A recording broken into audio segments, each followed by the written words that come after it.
Mga master, ay mayroon pong nagpadala sa atin ng tanong kung kumusta na po batas sa 56 retirement age ng government worker.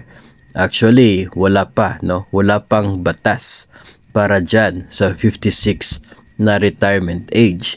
Sa ngayon ay pareho pa rin yung estado. Doon sa House of Representatives ay aprobado na nila. So, pasok na. Nakapasa na doon sa mga kongresista.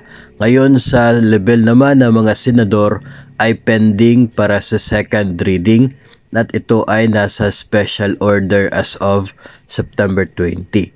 Ang ibig sabihin daw nito, kapag nasa special order ka ay nakahanay, no, na may parang may linya ng mga bills na siya pong tatalakayin para sa second reading.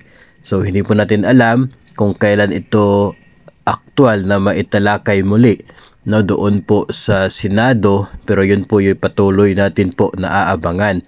Kapag ito po ay mapag-usapan na nila and let's say makakapasa dito sa second reading, ay mapupunta na naman yan sa third and final reading. Ngayon, kung magkapasa na naman sa final reading, edi aprobado na po, no? Kung magkaiba yung version nila ng Kongreso, ay magkakaroon ng bicameral meeting, pero as I see it, ay magiging pare-pareho yung laman kasi yung binago lang naman ay yung edad na 60 at ginawang 56 para papayagan na mag-avail sa mga benepisyo kapag nagretiro kahit 56 pa lang. So, walang magiging pagkakaiba sa dalawang version, ipapasa na yan doon sa Malacanang for signature of the President kung kanya pong gugustuhin. No, so yun po yung magiging proseso at yung atin pong inaabangan dito sa 56 na retirement age para sa mga government workers. Yung mga empleyado naman po sa pribado ay hindi po sakop dito, no, kasi yung tinatalakay dito ay yun pong Republic Act 8291. Yun po yung gustong amendahan.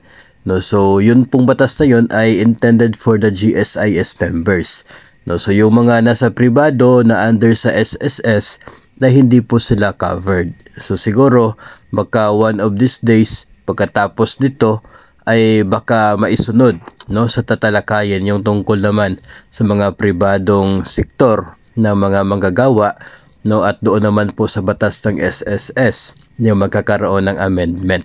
Sa ngayon ay itong tinitingnan po natin na bills na ongoing ay doon po intended para sa Republic Act 8291 para sa mga miyembro ng GSIS, kaya ito ay para sa mga government workers.